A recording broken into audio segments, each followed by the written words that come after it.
Thank you, Professor Patwardhan. Welcome everyone.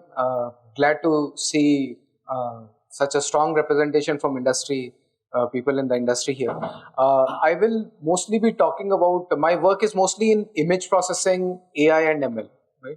And I'll mostly be talking about my collaboration with Tata Memorial, which is a publicly funded cancer hospital, as you know. But I have also worked with some startups. I'll not be able to share any slides because of confidentiality, but I'll briefly talk about them towards the end. So, like Professor Patwardhan mentioned, the key emphasis in our successful collaborations has been very strong participation from the other end as well. So there's usually a champion in the other organization who drives this, and in this case, I will come to my collaborators thing. So the purpose of this talk is to show that how we can work beyond just writing research papers, actually building things that actually make sense, that can get deployed, that can get used, and so forth. Okay, so when you apply AI ML to the real world, we face a lot of problems. It's not like you get sanitized data that you can work with. You will get data that are small in size, data that is imbalanced. Sometimes whoever has labeled the data for machine to learn from, they have made mistakes, or they have used some semi-automated process. Because of that, there are some issues with that. So these are different kinds of issues that we face, and that is also the case when you practically start to make AI/ML for example, cancer images that we get from the clinic in Tata Memorial. Right? So to solve these problems, we need an entire ecosystem. We need centers of excellence. We need various departments with the right kind of mix of faculty, the right kind of students that it attracts, and also the labs and so forth. So, for example, Koeta Center and Center for Digital Health and the Center for Machine Intelligence are one of those. And of course, the traditional departments, electrical engineering, mechanical engineering, they also have domain expertise. So what I would like to emphasize is that when you are working on AI/ML models, right? It's not just the choice of model and how you test and train and validate it. Right? There's an entire life cycle to how AI has to be used, and successful collaborations can only work when we get involved in the entire journey of that model, right from the beginning. So what that means is that you start at need identification, right? Are we solving the right economic problem? Are we solving the right societal problem? Those kind of things. So start at the discussion at that level with whoever we are working with. So in this case, like for example, going back to Tata Memorial, we start with actually asking them, what is it that you want to predict? What if we make a good prediction? How will it change your behavior? If there are occasional mistakes, AI is never 100% accurate. Then what are the implications? So those kind of things have to be, we have to get involved in those discussions early on. And then how the data will be gathered, how it will be labeled, etc. That also we have to work with our collaborators, and requires, in fact, more time from them than for us at this stage. So only then, the things get into our hands, and then we start to develop AI models. We show them results. We tell them how, what kind of error rates we are getting, where it is doing well, what kind of data problems we are seeing, because not all data is clean. Real world data is messy. Right? And so that's when we get into the model choice, training, validation, etc. But then after that, we also have to keep an eye on how it will be deployed. Right? So will they have multiple GPUs in a server? Will they only be able to afford one GPU? Will they not be able to afford any GPU? Will it run on the edge? All those questions we have to keep in mind, and that has to inform the earlier part of the life cycle also, that which model will train. New papers come from companies that have 10,000 of GPU orders they have given. We cannot live in that reality. Our reality is different, right? So based on that, our model choices, data gathering, all has to be informed with an eye on how it will be deployed. Once it is deployed, then it's not like fire and forget. We have to keep an eye on how it is working.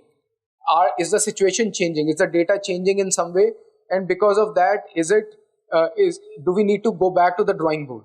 Do we need to keep tabs on how the data is changing? So there has to be an element of monitoring of once the model has been deployed. So we like to get involved in all of these things. And also we want to be rigorous in how we split the data. So if you start out in machine learning, there is a simple rule: you do 80-20. 80% of data is for training, 20% is for testing. But that is it's not a very deep way of thinking about data.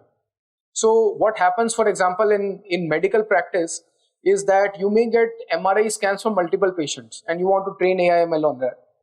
And if you train on some MRI scans from the same patient and use the other MRI scans from the same patient for testing, then you will get false confidence that it works, because it only works for that patient. Okay, because it has already seen what that person's MRI looks like. So you have to do a rigorous separation of train and test, at least at the patient level, if not at the equipment and the hospital level. Okay, so the same approach we take with other people that we work with on AI/ML, that we have to. So for example, if you're taking images using cell phone cameras, if everything is taken using an iPhone and you train and test it and you deploy it for Android or a low-end Android, it will not work very well. So your train test separation, how you gather the data, all that diversity has to be kept in mind when we are working to develop these models.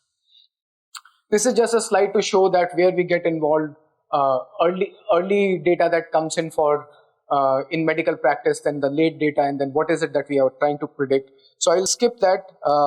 I will go to some case studies of how we have used this in the past. Let me go into image processing. So there's a problem called intra-tumor heterogeneity. What that means is that you take a tumor and you look at different portions of the tumor. They don't look the same. They will look different. The current sciences that we treat the entire tumor. Earlier it used to be that all breast tumors are the same or all lung tumors are the same. Now it has slightly evolved to say that, okay, in breast cancer we will treat HER2 breast cancer differently, basal differently, luminal A, luminal B differently. Or in lung cancer we'll treat EGFR different than ALK and ROS and so forth. But the actual situation is even more complex. So this we realized after working with our doctor collaborators, that sometimes the same patient has more than one mutation, and we are only detecting one of those mutations. So how can we detect multiple mutations so that in future we can give them dual therapies, because single therapy will not treat them. So this is where we developed some machine learning models where we first trained on patients that had a pure tumor of only one kind, and then we applied it to patients who had where we could see that there's heterogeneity, there's more than one kind of tumor, and we could find pockets of one type versus another type, and we could show that their survival is worse than those who have only a pure type of tumor. So now the next step would be that we will help them design clinical trials for dual therapies for patients for whom the survival is worse. Here's another example where we are developing an app for detecting oral lesions and classifying them. So the whole idea will be that in India we have a lot of oral cancer because of chewing tobacco and so forth. And the first place where it gets detected is at a dentist or in a primary healthcare camp. So there is not enough expertise even among dentists to look at a lesion inside the mouth and say that this is just an ulcer, or is it a leukoplakia or erythroplakia, or is it already become cancerous? Okay, so the gold standard test for is that you take a brush biopsy and then you actually look at it under a microscope. But that takes a long time. You don't want to send everyone for a brush biopsy. It's expensive and time consuming. The person has to take time out from their daily wages to actually go back to the clinic. So can we provide a cell phone based app to primary healthcare workers and dentists who will look at this, take a picture and say whether this kind of a lesion requires further investigation or not. So we trained on some data we got from Nair Hospital Dental Center, and we got pretty good accuracy in terms of false positives and negatives, which means that we were missing only 5% of true positives, whereas every patient that we send to the doctor, there will be one false positive. So the doctor has to see only twice the actual real amount, which is much fewer than if they had to see 10 times the patients than the actual number of cases. And these are the kind of lesions that you see inside the mouth. When it is white, it is less dangerous. When the white thing has worn off and it has become red, it's called erythroplakia. That's more dangerous. And after that, it becomes full-blown cancer. And to get to these things, we develop a lot of things in our pipeline, in our machine learning and image processing pipeline. So, for example, when we were working with the pathology data for breast cancer, we had to develop several things for that. First of all, where does the data come from? So one of the things that we are doing with Tata Memorial is building a large biobank for collecting these cancer images. So we are the technical collaborators with them to give them the specifications for how the data center should be, how big should it be, help them with the tendering process, scrutinize the people who, the vendors who are coming there and so forth. And with that, this biobank is now almost ready. So what this biobank will do is it will hold several images of the cancer, basically the pathology and radiology images of 4 major types of cancers in India, and then we'll expand it to other cancers also. Not just that, we will also have clinical data on them, and we will have treatment and outcome data, like whether the patient survived, how long did they survive, and so forth. So this will become a gold mine for anyone who wants to do medical research, who wants to build predictive models, better diagnostic models using this data, and it will be a public resource. We have been benefiting from public resource from America, but that is focused on cancers that are prevalent in the Western countries and Caucasian populations. We need similar data for India. Now, if we have all this data, then how do we even annotate it? So one of the things that we have done, I think there's one slide missing, we have gamified the annotation. So when you log into a website, there is something called reCAPTCHA, which asks you to click on the traffic lights or the motorcycles. And the reason they do that is because they are using their self-driving vehicle technology based on your annotations. We do the same thing to our pathologists. We give them tiles and we tell, and these are tiles of pathology images, and we ask them which ones of these are lung cancer. So with that, we gather data that will train our machines. And we have to be careful that we don't annoy them too much and show it every time they log in. Every 4 hours is okay, but every half an hour is not okay. And then we also hand annotate a lot of these cancer nuclei and the nuclei of the immune system around it, so that we and other research groups across the world can build models that can detect different types of cells and map the immune landscape. This is the slide that I was talking about, the reCAPTCHA. So where we get the annotations from the doctors. So this is one more project we did with Tata Memorial, where we are starting to detect mutations called BRAF mutation in thyroid cancer. The reason for detecting the mutation is that if you detect the mutation, the treatment will change. You can give a more effective treatment. Now, these type of images that you see, these are very inexpensive to get. 300 rupees you can get this image. Whereas this type of image takes a long time and money to get. So using this image as a training target, we train machine learning to detect the mutation in this type of image itself. And it can highlight the areas where it is finding mutation or not finding mutation. So I'll skip these. So some of the other things that we are doing is now taking these algorithms that we have built in the lab, and we are deploying it at Tata Memorial so that these can be put into practice and they can be used.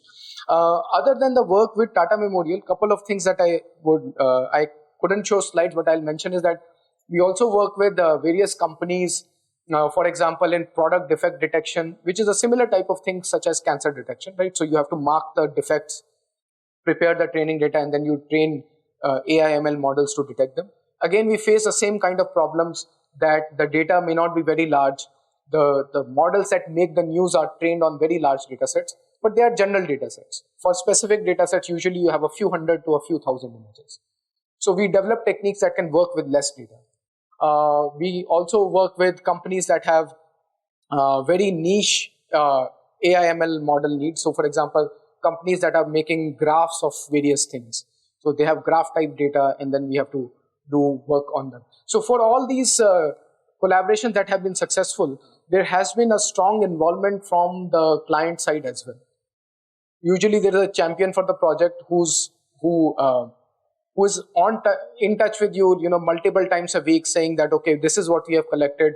Can you look at the data? We give them feedback. No, this will not work. This this is not annotated properly, this is not labeled properly. We give them tools to annotate faster or label faster. They do that, they bring it back, and then we say, okay, we don't see enough variation. You are showing us only one type of product, but you will expect us to detect defects in other types of products as well. So we need that data, that product is lacking data. So based on that interactive process, so it takes multiple months of effort to do a successful project. And usually the projects that are successful are usually, I was having this conversation with Dr. Patwardhan, is not like something that you need immediately in a month or two. That kind of time horizon doesn't really work with academia, because many times we have our PhD students involved, they have other work as well, or we have classes to teach and other research to take care of. But if you have something that is slightly longer term, 6 months, 1 year, 3 years, those kind of projects work well, right? And that too with good involvement from our clients and collaborators. The other kind of things that work well, if you want a short-term one, then it would be that you have an in-house capability, but let's say you need expertise to give them advice or to listen to them to validate their approaches and so forth. That kind of work also we can do. So with this, I will close, and I can take any questions. And thanks to my collaborators and people at Tata Memorial and IIT who have helped.